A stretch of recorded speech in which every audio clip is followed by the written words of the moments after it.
not. They're like customers, they might only remember two or three of those things. So having a really sort of coherent core message that people understand internally is almost equally as important. Yeah, I agree. Okay.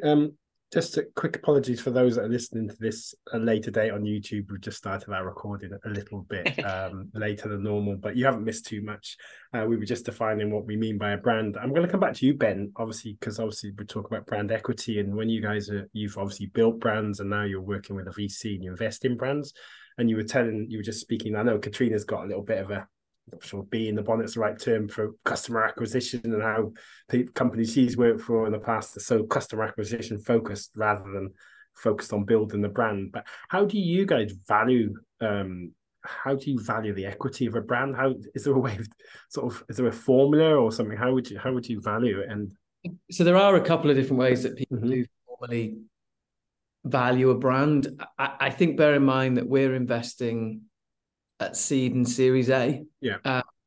So any sort of proper formal kind of process can be a little bit difficult when it comes to branding at this level. But I think we look at key digital metrics, key things like, customer churn. We look at key things like what kind of metrics, what kind of engagement they have as well across some of the social channels. Because the other thing as well is I think that we marketing people can get really bogged down in finding as many stats as they possibly can and not thinking about what that data actually means. Like I think views, this is quite common in marketing, but views I would always discount as valuable as regular sustained engagements. I think repeat custom is the sign of a degree of brand equity there as well as sort of customer service, because it does kind of break into that a little bit. But I think from our point of view, we're kind of also looking at the momentum a brand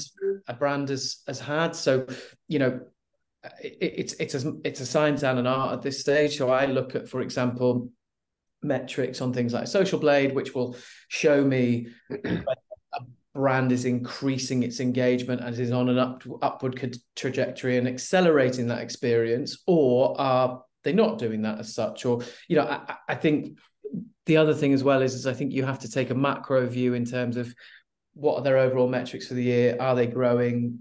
What matters to them, and how do they benchmark against the industry standard? So, for example,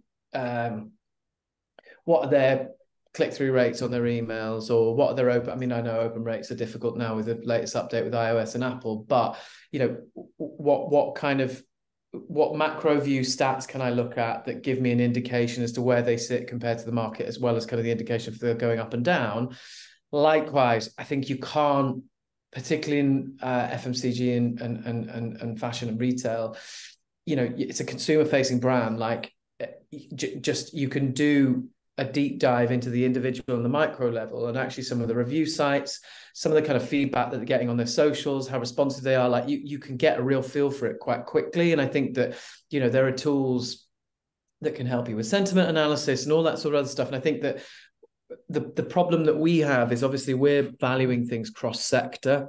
So we have to take an experienced view at the different sectors we're looking at and try and bench against someone at a similar sector and stage and kind of where we expect them to be at that point. But I think all in, and I don't know if you guys do or do not agree with this, you can normally get a sense or feel of brand from a number of different sort of key touch points of where they're interacting with their consumers and how two-way that interaction can look. And I think that's how we would typically see that brand has the potential to be something particularly valuable at a later date. We're not necessarily fussed about individually right now, is it a fantastic brand? It's more, have they got the bones in place to build something great?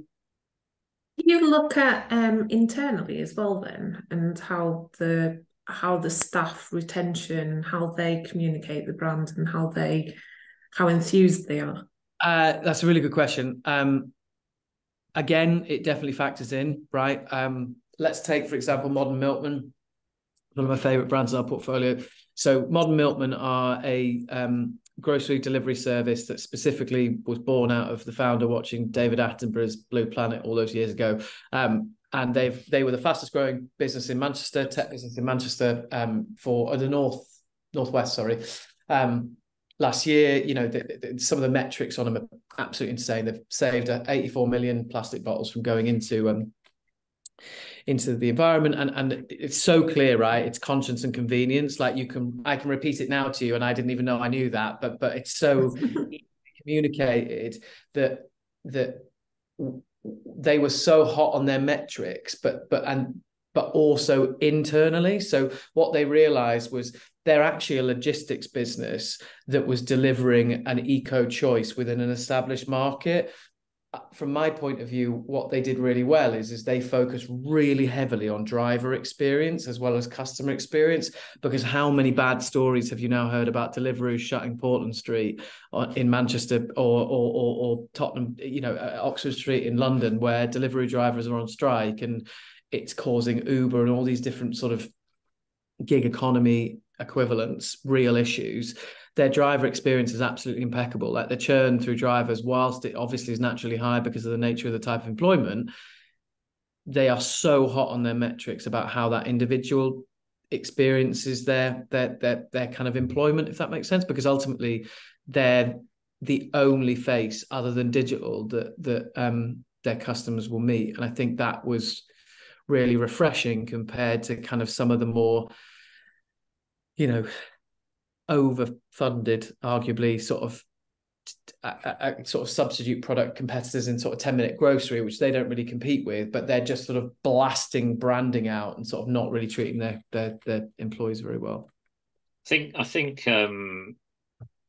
there's some really, really good points there. I think there's a couple of other ways of thinking about it is how do you measure equity, and often it's monetary. A lot of the time, and I'd urge people sort of listening to sort of check out a couple of reports. So the Interbrand Best Global Brand Report's worth a look at, and Brand Finance also do something very, very similar. But I think both of those, what they do, they measure, the financial performance of a brand, and by the role it's sort of playing in purchase decisions, and also the brand's relative competitive strength versus its competitors as well. There's also, separate to that, there's also some really interesting studies done by the Ehrenberg Bass Institute, which what that does is it effectively measures and the effectiveness of brand equity, brand assets, i.e.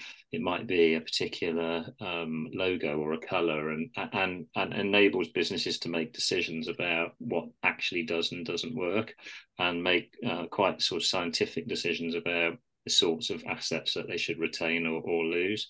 But I think the benefit of is obviously it increases customer choice and creates loyalty, and it makes the brand a lot more salient, and easy and recognizable to buy. And I think it enables you to motivate and attract new talent, and price at a premium ideally, so you're getting a margin from and being more profitable. So, and I think what the strongest brands in the last few years have been able to do is sort of show really strong integrity, and take a real leadership position, because everything's become much more transparent, right? So it's no longer enough not to have an opinion on things. So and those are certainly some of the key metrics that are coming through in terms of equity and measuring equity in recent years.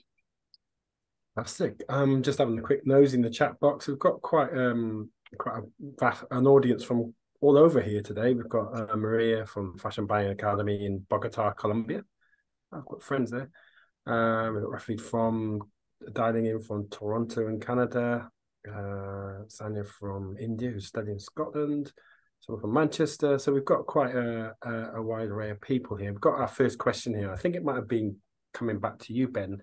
And this is from Maria from the Fashion Buying Academy. Do you know if the list includes sales data as well as how hot the brand is on the internet? Does anyone know the answer to that? You can say no if you don't. So not off the top of my head, I'm afraid. Yeah, I'm not sure. But yeah, I mean, back to Mark's point, I think there's obviously ways in which people value brands as well, and that is something that we would engage in. But I think it completely depends on stage of the business, if that makes sense. So in our day-to-day world, that's slightly more difficult, the really early stage stuff. I was going to actually ask you, Mark, to sort of counter what Ben was saying. Obviously, he looks at brands at sort of more the embryonic stage, and Katrina, a lot of consultancy work that Katrina does is sort of down that end of the market. When you're working with the bigger brands that you've worked with, like Heineken, is there any sort of like formula to how they monitor and value their brand? You know, is there a book somewhere in the office which says that, you know? Well, interestingly enough, Heineken have just, I can't remember the name of it now, but they've introduced with quite a lot of sort of fanfare a new metric, which really is about sociability.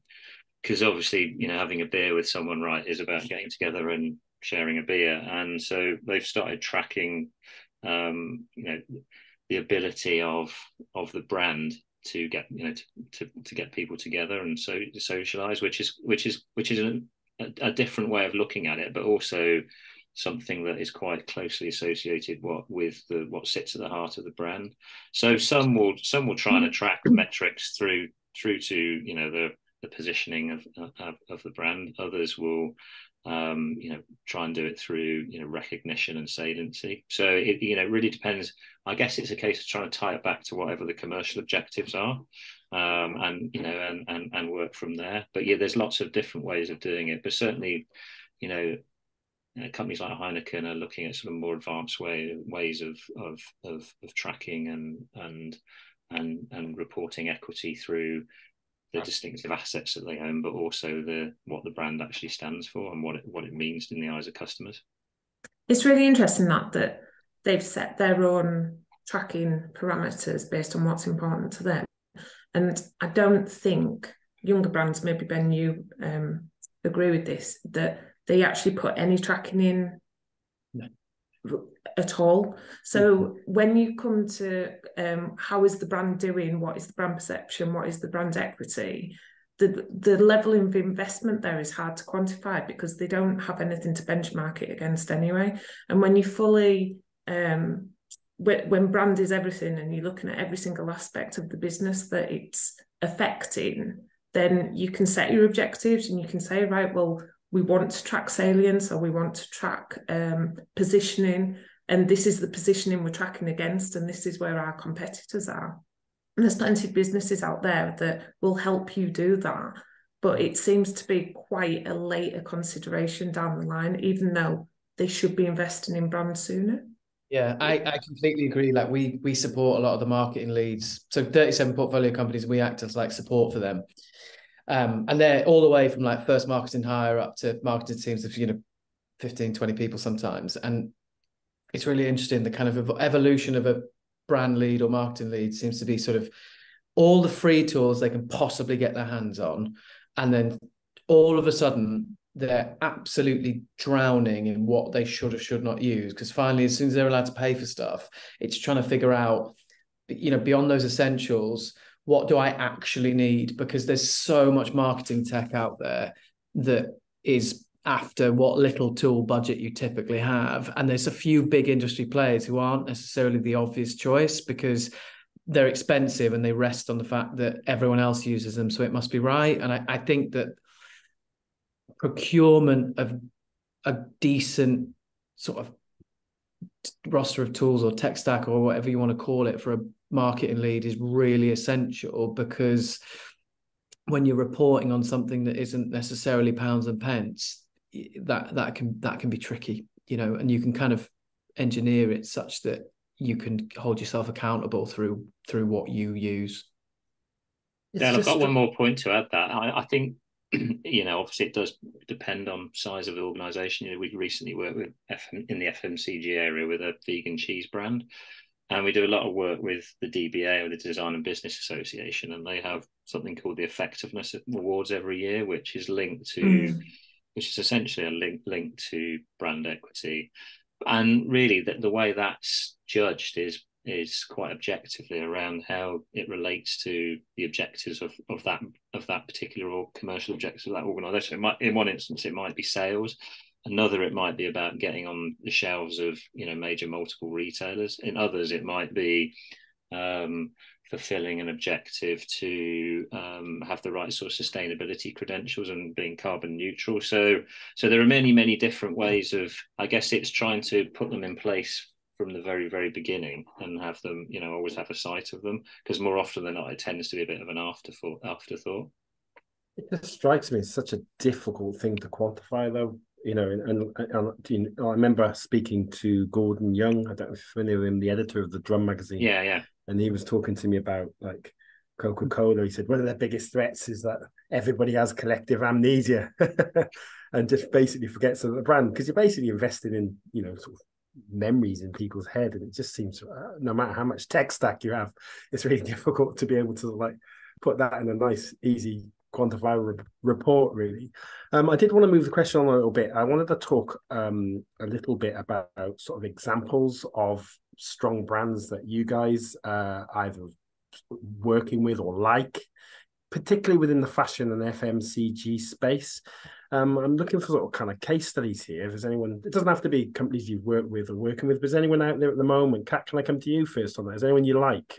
Case study, really annoying answer, but I believe anyone who's doing it really well has identified you as a customer or has resonated with you and holds a place in your mind. So it's very individual. Now, you could talk about scale at this point and who's absolutely smashing it at like the biggest people, but we go back to it's positioning in your mind and coming to mind at the right time, that salience, and that it helps make you choose that brand over anybody else. So at any stage, you could be doing it really well. Does that make sense? Yeah. Ben, do you want to add to this?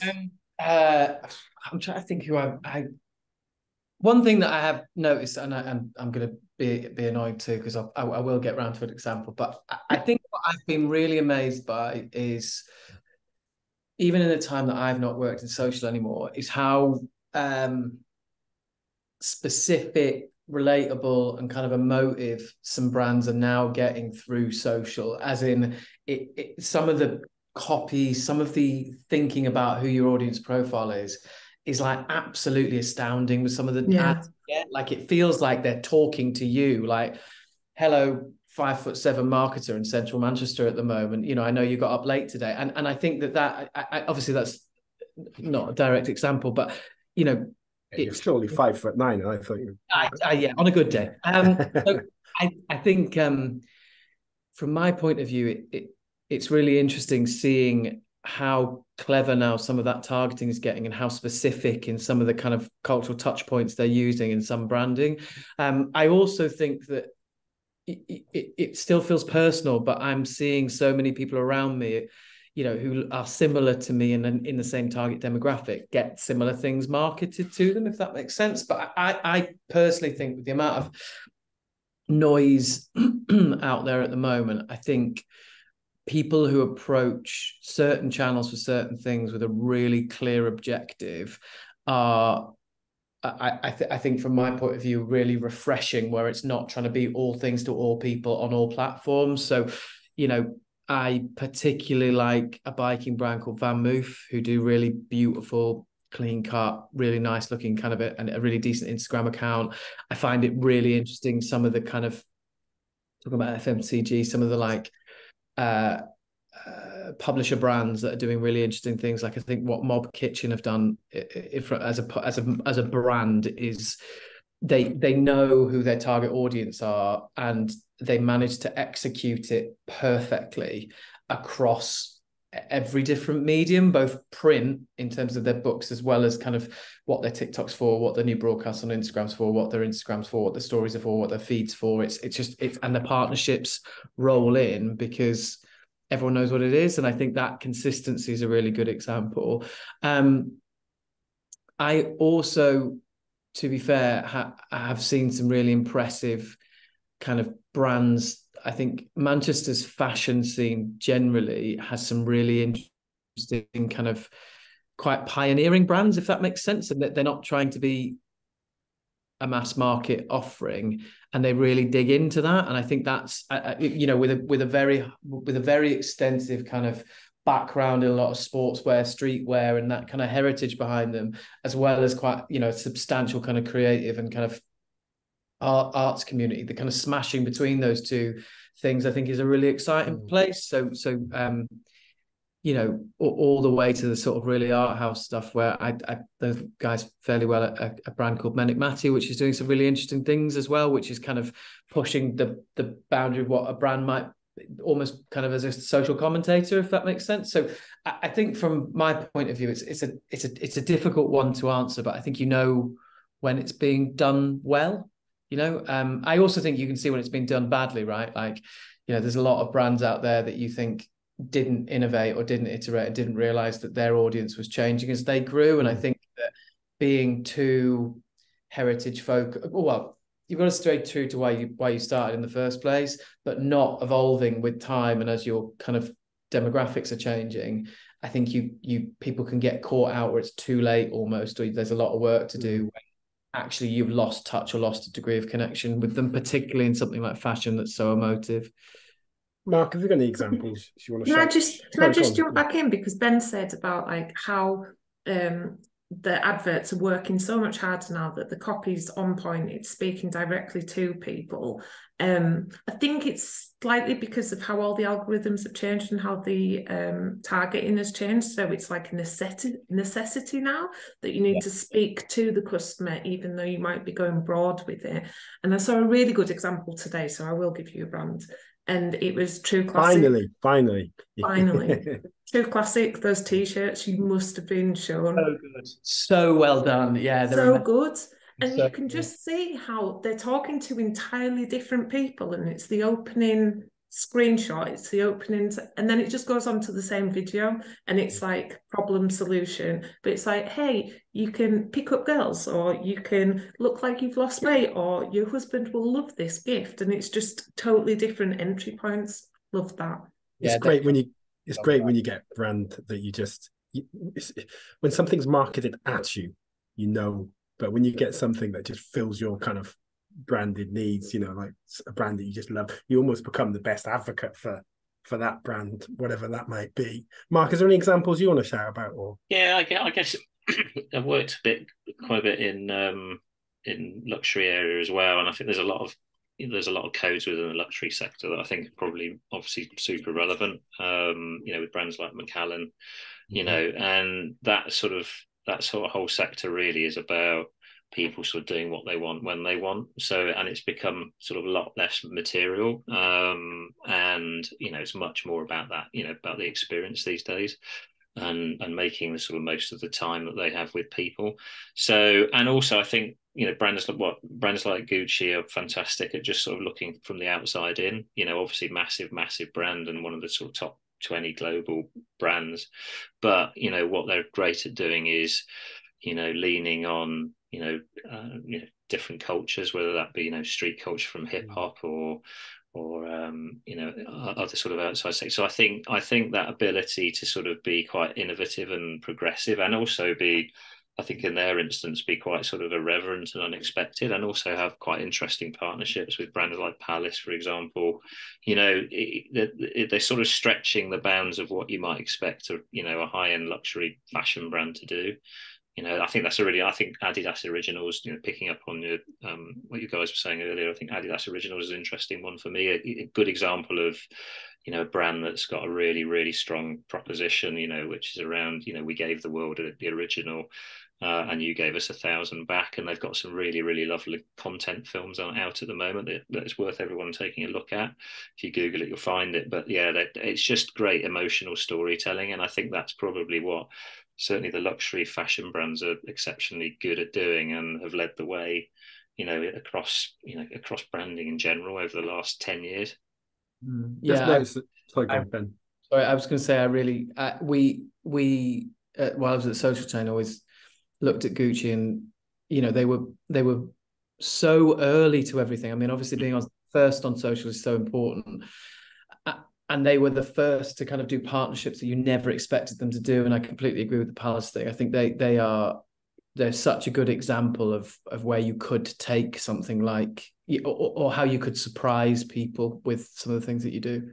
Yeah, and I think we were talking earlier again. It's by historically it can be seen a bit elitist. I think luxury and certainly the high end of fashion. I think what they've done is they've sort of made it inclusive, so and actually invited people in to be creative and express themselves, and I think you get some you get some not so good things out of that, but you also get some really, really interesting directions that you might. And I think the old model of brands being very, very centrally managed and uber consistent, those days have gone. I think you need some guide rails and some coherence, but brands need to be able to flex a lot more with the times these days, and I think adapt sort of thing. Yeah, I think so. Yeah, I think so. And stay relevant as a result. Can I just bring a question I've seen come in the chat box, and just to remind our audience, feel free to drop any comments or questions in there. But there's one from Jeremy here, Jeremy Davies. No, maybe a relation, Ben, I don't know. FMCG stroke CPG brands use packaging to build their brands. Are fashion brands at a disadvantage because they don't have this option? I thought it was quite an interesting question, but Ben, you've made a facial gesture. Go on, sorry. Who wants to pick that? No, go on. I think they do have the option. I think, but do you know the brand Nobody's Child? I remember getting a package from them, and it was the thickest cardboard bag, and they'd hand stitched it closed, not hands, machine stitched it closed. So it's quite, challenging to opening, which made it even more exciting getting into it, rather than just your usual recyclable plastic bag or box or anything like that. It was just different, and that set them apart in my mind. That was like exciting. You have the whole unboxing experience that is quite often used as a tool on adverts and on websites. There's tons of opportunity, I think, for fashion packaging. Ben? Yeah, I completely agree. I also think that kind of leans into the fact that it's product as well. So there's kind of, I think there's sort of two opportunities there potentially. But I think you can, because people are used to receiving things in a certain format, you can mess with the structure of it ever so slightly and feel distinct. So I think that also the other thing you can do as well is say something with the packaging, obviously. So, could you think about packaging in, for example, a new environmental way, or some other thing that kind of connects to, or some form of luxury that connects to your audience in a different way? But I do take the point, but I think you're probably not at a disadvantage. It's just a slightly different playing field. I think the other thing is just looking ahead at the future. I think, still in its early days, but still digital fashion is going to have a massive, that sort of inspiration from gaming and avatars. There's some really interesting work out there at the moment. If you look at the work that's being done by someone called Steffi Fung, for example, she sells NFTs, but she also does lots of sort of digital collaborations, but the ability for people to almost be part of the creation of what it is they're actually going to buy, and then actually have and to use it in the digital world, but then also to then be able to replicate that potentially in the physical world. It's like a massive potential. So I think whilst on shelf it's a different challenge, I certainly think in the digital world it could be at a massive advantage. I think, Jeremy, did you want to come back by audio on that? I don't know if you could speak on that. Maybe not. Yeah, because I wasn't sure what he meant by, but you had already made a decision by that point. Jeremy, if you do want to, sorry, go on. What was that? No, I was just going to answer it. Okay, well, answer away. Brand building doesn't stop the minute a customer receives your package or chooses to buy. If anything, it's the retention part as well. It's building that relationship, delivering on your brand promise to them, isn't it? That experience. I think also, like, there's a good book about Thinking Fast and Slow, talking about how, because, and particularly now, right, like marketing people and us, I was reading this morning that I'm tired. The search term on Google has hit an all-time high over the last month, apparently, which is both depressing and probably a good attribute to burnout. Like, marketing people are knackered, right? And we have less money to do more stuff with. I think that means that you want to push stuff through quickly so you can deliver more from people. But I think having a decent senior leadership team who believe that you spending time on your brand and thinking about the little things and the minutiae and putting in the extra effort to think about how your process works and being completely customer obsessed, like, you have to do that now to grow an edge and grow a brand. So I think, completely to what your point was, Katrina, is like, what happens when they order, what happens when they've received it, what happens when they open it, what happens when they wear it, what happens when they wear it the 10th time, what happens when you go back to them about this, how do they connect with you on social, like that kind of journey. The more you can think about that and think, how can I be different, or how can I represent myself in the best way possible? I think a lot of people just go, right, click, order, send. I've sold another one. How am I going to sell more? And I think that is a critical part of brand that a lot of people sometimes overlook. I mean, really, you just want people to come back, don't you? Because you don't want to pay to acquire them again. Surprisingly high, right? Like, how do you make them go, huh? It just shows that a person's thought about it.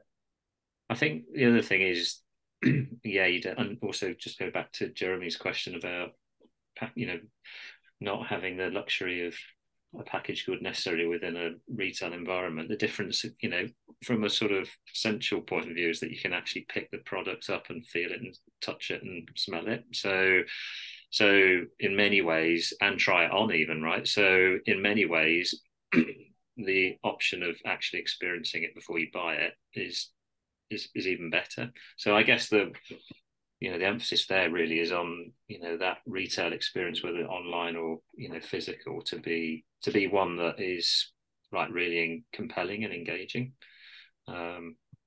Cool. I have one quick question. We've talked about growing these brands, and Ben, you were talking about sort of the early stage of it. But I went to a talk many years ago, and there was a marketeer, I forget what his name was now, but he was saying that brands get to a certain size, scale, and dominance in the marketplace, and he quoted, I think it was about 80%. If you get to 78% of the market share, everybody hates you. I don't know if you agree with that point. When on the end, on the bigger end of the scale, what are your thoughts on that? When you get to, I'm not going to sort of name drop any brands, but there are certain brands out there that have got what I would describe as too big for their boots, and it's really turned me off. I don't know. Maybe Mark, I'll come to you on that one. Do you think that can happen to brands when they get to a certain level? Yeah, I think it's really about sort of managing to stay relevant and really look ahead to the future as well at the same time. If you look at brands that big global brands like Apple, then I'd say absolutely not, no, and they have to find, and Nike, they find new ways of innovating or creating that design that's really, really inclusive. So I think there's lots of stories of brands that might sort of rest on their laurels, or maybe even on their heritage too much. But I think if you're taking a sort of proactive view of your, not just your current customers, but where they are and they're going to be in the future, then there's no reason why you can't plan for that. I've worked with numerous sort of beer brands, and every beer brief you get from a beer brand is, how do I appeal to 18 to 30-year-olds? And then you're sitting there thinking, well, hang on a sec, most of your customers are like 45-year-old blokes that like a beer on them. And so yeah, you got to do that, but you don't want to alienate your core. So yeah, it's about marrying the two, really. And I think trying to be able to recognise where you are on that spectrum of development, growth, and maturity and decline quite quickly, and trying to review that regularly. And there are lots of different sort of strategies you can employ. Whether it's extending your brand or finding new uses for it, or partnering with other brands to give it, to boost that equity and the life cycle of it. Can I bring another question in here from Tanya, I think it is, and they've said, how important is it for an online brand to have a quote unquote face connected to it? Who'd like to have that one? I'll give it a little go. If you have a founder or a face at the top who's willing to be part of your brand, then they absolutely are part of your brand assets, and you should use them, I believe. Even if it's a heritage person, anything that has formed the journey of that brand, not everybody will want to do that. And they are just another brand code, as it were. It is a brand asset. And you can like imprint your brand onto other people that align with your brand ethos and values and everything, and use them instead. People connect with people, so it is useful. But if you don't have somebody at the top who's willing to do it, then there's other brand codes and assets that you can lean heavier on. I would agree. We do personal branding workshops for every single one of the portfolio companies because I personally think it's essential. But if you haven't got, but what it's essential, but simultaneously, some people just think loads about their brand, but not about the individual representing, and they'll just go, "Oh well, you can do it."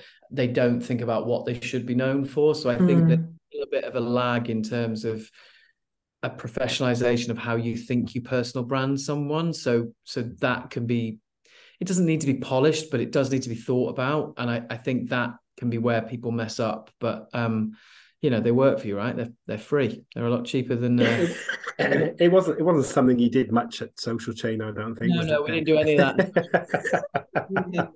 I think from our point of view, it was absolutely invaluable, and something that we've replicated here with our MD and some of our more junior levels of the team. The other thing that I'd recommend as well is this: it doesn't need to be the founder. Like, influence spans on lots of different levels. Yeah. So when you see a really junior member of the team who's articulate, interesting, and authentic, or original, or whatever that might be, right? Like, and they find something that resonates with people and they can own it, like, you should encourage them and give them the tools to do it, because a really great junior member of the team who's showing aspiration, who's pushing themselves forward, who's challenging the industry, can be as valuable as, someone at the top who's got an opinion. Because also I think, humility flies on social and flies in terms of sort of people's ability to connect with one another. And I think that,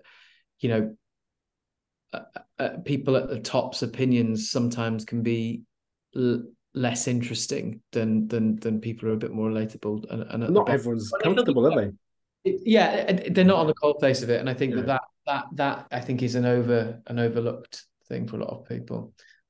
Okay, I've got one eye on the time and the other eye on my last few questions I wanted to ask. I just wanted to come back to you, Mark, in terms of staying relevant. Have you and Ben and Katrina as well got any tips on, best thing brands can do to stay relevant? Yeah, I mean, I think, as I mentioned before, I think a lot of it is about sort of staying true to yourself and sort of retaining that sort of coherent positioning and story and distinctive assets. But I think you've got to be prepared to accept that you're not only the creators anymore, and that you're inviting people in to actually help curate as well and be part of your brand, and in doing so trying to create amazing sort of shared experiences. I think that some of the examples that we've talked about, certainly Gucci and LVMH and Burberry are exceptionally good at that, and I think also just having sort of that degree of integrity and transparency that people really people actually care about what you're doing and what you think now, whereas they probably wouldn't have done so much before.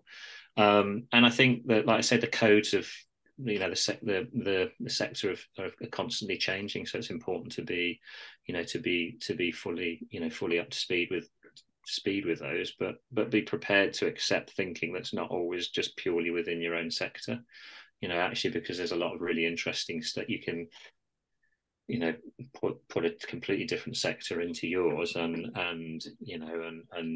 come up with a really, really interesting concept. So for example, Lush is a really lovely example, high street example, isn't it? Where, the inspiration from that came from a fruit and veg market. And how do I get that fruit and veg feel in a essentially what is a soap shop? So yeah, being able to look outside, I think, and, embracing different codes of premium and luxury and luxury lifestyle. And I think, like I said before, really adapting and using augmented reality and AI, because this is coming, but this is really about how it can help you be more creative, really, because I think a lot of people will see it as a threat, but how does that enable us to be more creative in how we express the brand? Ben, what's your tips to stay relevant, do you think? I think, just to touch on something that Mark said there, I think that's a really interesting idea when people are feeling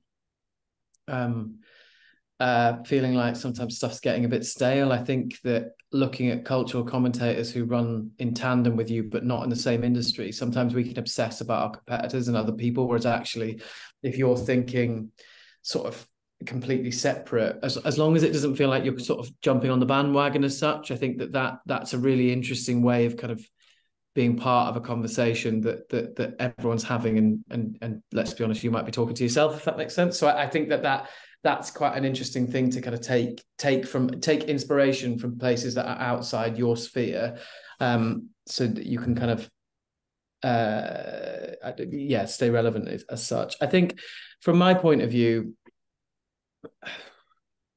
it's really hard, this one, because you're constantly juggling what you'd say you'd stick to consistently and your kind of core messaging with how the market's moving around you. And I think that there is a degree of kind of, I think you need multiple interpretation to it, as in I think you need a team around you that can challenge you. And I think you need the sort of environment where you challenge each other to keep pushing the boundaries and keep doing things that kind of scare you a little bit, because I think that there's a bit of a lag as to when you're too late to something, and it can take 3, 6, 12 months, and then you go, oh shit, we missed that.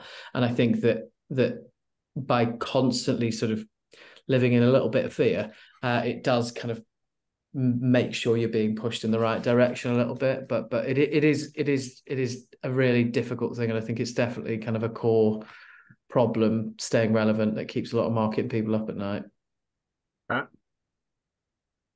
Yeah, I agree with both. It just falls down to that customer orientation all the time, isn't it? Not resting on your laurels and thinking that you understand that you're the customer and that you know what the brand needs to do. Just constantly like checking back in what's relevant to your customer and how can you meet them there.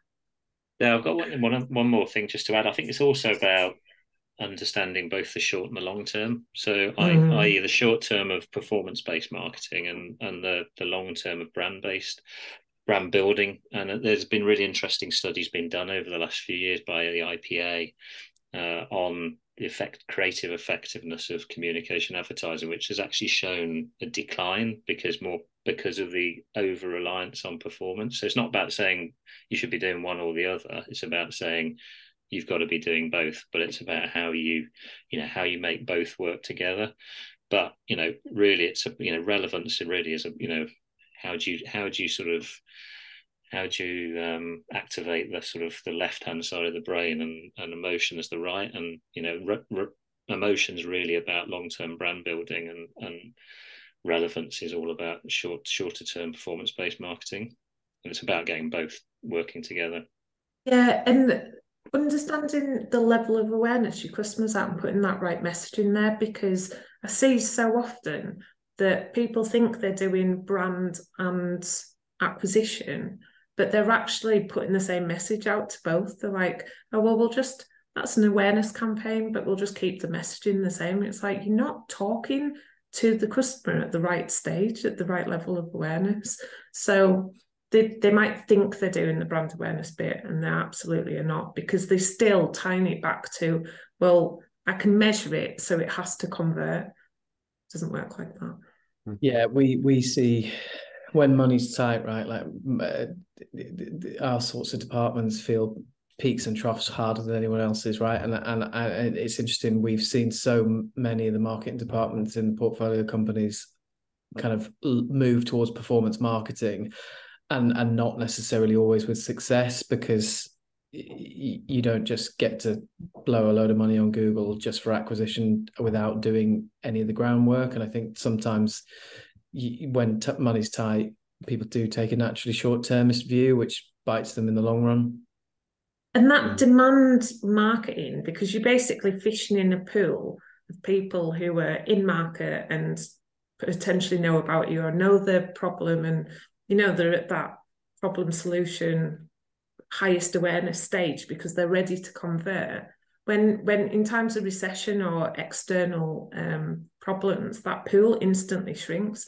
And if you're not working at getting your brand out and talking about who you are, why you are, where you are, all the external things without actually trying to make the sale, you're not expanding your pool ever, are you? So so everybody turns off all that brand when times are hard, and then they just basically fish the pool to extinction. I mean, it's easier said than done, isn't it, to keep investing? But there's loads of research that shows, maintaining expenditure in a recession, the brands that come out the other side of it are generally more successful because they're front of mind. Absolutely. So, but it takes a bold person to do that, particularly for a small company. But ultimately, it's long-term emotional brand building that will raise the equity in your brand, not short-term performance-based marketing. Which goes back to Ben's original point at the beginning, isn't it? In terms of it's easier when you're a known brand to acquire. I've got and it's win-win, because when you invest in your brand, you can command higher prices anyway. So you don't have to rely on the short-term acquisition, which quite often will be sales-driven, incentive-driven. So the brand side actually increases your margin, increases your price perception. It's worthwhile. You don't see it straight away. I think this panel's all preaching to the converted here, really, when it comes to this. We need to get the CFOs on here and the CEOs and see why they don't invest. I've got one more question to ask because I'm just conscious of time. And then I want to ask you all about any interesting reading that you can share with our audience. I've got one book I'd like to give a quick plug, but I just wanted to ask one question about experiential marketing. Kat and I were talking about this at the moment. It's a thing that gets battered about quite a lot recently. I went to a talk many years ago, Brian Childs, I think it was, with Can Erickson, and he was sort of saying how marketing can add value to your business, and he used the coffee bean as an example. He says in the early days, you traded the coffee bean as a commodity, and then someone thought about turning that into a process. Then you could buy processed coffee, and then someone thought about sticking a brand on it, and you could buy Maxwell House or whatever it would be. And then someone said, well, we'll introduce the service that adds it, so you can go out and get a coffee and someone will deliver the coffee to your table. And he says, we're in the phase of marketing now where it's experiential marketing. It's not just about the service, it's not about the process, it's being in a coffee bar, there's a band in the corner, beautiful environment, etc., etc. It's about adding that. The experiential marketing is now adding value to your brand. Where do you think that fits into all of this at the moment? Who wants to pick this one up? Mark, I'm actually looking at your square. That's absolutely fine. I mean, I've got to be honest, I'm not a huge fan of the term experiential marketing, because I think if a brand and its identity is doing its job, then it should be all pervasive. So really what we're talking about is brand experience, because you're looking at so much more than a logo and a slogan. And that just needs to be really coherent across any part of the journey. As I said before, whether someone walks into a store, picks up his phone and speaks to a customer services representative, and I think it's you have to really sort of live and breathe that experience across everything. So, and there are some lovely examples of that, particularly with brands like Patagonia, how they've linked everything back to their original workshop. This theory that the further you get away from the anvil where they used to make the make the tool the items they originally sold, to get that sort of expression of experience. And there's a lot of work being done around things like quantum marketing, which is around sort of sense and smell and sound. So yeah, I think it might, it used to probably be seen as slightly separate, but now I think it's all pervasive. It's to be considered as the whole part of the journey. Fair enough. Anyone else want to add to that, or you don't have to? I do think that, whilst I agree with you, Mark, you're right, it should be all part of the journey. I think experiential marketing is I think it by its nature, that term was trying to encourage people to think not just about ads, logos, digital, but also kind of the theatre, and sort of reinvigorate people's sort of experience when there might be a physical space or so. Do you know what I mean? And I think I agree with you. The term probably is a little bit dated now, but I think it's still a really exciting space when you see people in the built environment or in physical spaces think really, really extensively about how they could convey something separate, because I still don't think we've really nailed the not all industries, definitely not all brands and not all retailers have nailed that multi-channel experience yet, or they've had a go, it's a bit too much tech and it's actually a bit shit and no one really uses it, or it's completely too far the other way, or they've completely disregarded it, and we're still kind of not there, I don't think, particularly as well because of the volatility kind of economically. I think a lot of people have suffered. That's probably stunted some of that progress. But I think I'm still really excited by how retail and fashion brands sort of are embracing the idea of what they can do experience wise in sort of physical stores still, because I think it would be a real shame if we gave up that entirely for a completely e-commerce focused world. Got anything to add, Kat? Or? I agree, and that's why I love going to events in real life with real people, no matter what it is. You actually get to build relationships better with them, and if that is a brand or a person, then that physical experience, it's all about the experience, isn't it? Yeah. Sorry. I was just going to say, when I was reading that question, I was actually thinking of, it's not fashion, but I was thinking about pubs and bars and how many pubs and bars are closing. And in my view, that's down to the lack of mainly in the UK. This is from a UK perspective, by the way, for anyone listening outside, that a lot of the traditional pubs are closing down because there is no experience there. The environment is stale, and you want to go and get the full immersive experience, so that's when when I was asking that question, that's what was popping into my mind. So you were going to say just bringing me back to beer again. Yes, it is. Yes, I think forgive me. If you want some really good examples of like really decent cutting edge kind of experiential marketing in that sort of turn of phrase, Amplify, who are based in London, do some really interesting work, and as a brand marketing to marketers, some of their content they do around kind of youth marketing is super strong. That's a kind of brand in this space that I think are doing really amazing things. Our hour is up, unfortunately. I could have carried on talking about this because I find this area so fascinating. Hopefully you guys out there listening in have enjoyed this and found it valuable. And if you're listening to this on record, I hope you've found it enjoyable and valuable. Please hit like and subscribe. Before we leave, though, I just want to see if you guys got any reading that might be useful for our audience to pick up. Kat, you're nodding. You can go first. Absolute essential reading is Field and Binet, the long and the short of it, isn't it? Like, it just covers off everything. And then if you want like a how-to guide on how to manage and devise your brand, I would recommend The Brand Book by Daryl Fielding. I went to a talk with her. She's an incredible woman. She's the lady behind the Dove campaign that everybody knows so well. And that is your entire way to build a brand in one book. It's just by numbers, basically. Love it. Ben, any reading? It's an old one, but it's one of my favourites. I've always really liked Jonah Berger's Contagious. It was basically the thing that we built, but that everyone was sort of forced to read at Social Chain over and over again until you did it, basically. I'm going to pick that. I've got it. I'm going to look at it again. Really good. And Mark? Yeah, a couple of things. In terms of really understanding brand identity, Wally Olins' original books still, it's dated in parts, but it's still super relevant. How Brands Grow by the Dark Lord himself, and Professor Byron Sharp. He's not everyone's cup of tea, but there is a lot of sort of scientific rigor in it. But take some of it with a pinch of salt. And I think the thing I mentioned earlier, Lemon, which is by Orlando Wood, who's put together an amazing report on, you know, the effectiveness of advertising and, you know, how it's changed over the last sort of 20 years. So yeah, those three would be a bit of light reading for you before bed. Fantastic. I might pester you all for I might email you all so I can get this written down and I'll send it out to our audience. Yeah, of course. Yeah. I was expecting one of you to say, I've got a book, you know, branding by Cat Urwin or something like that. But no, I'm glad there's no self-publishing.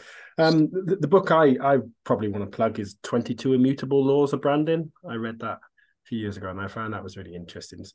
Some of the case studies quite dated, but it's quite a good handbook. But guys, really appreciate your insights. Really appreciate your time. I hope the guys out there listening in enjoyed it. And I hope to see you all guys soon. So thanks very much.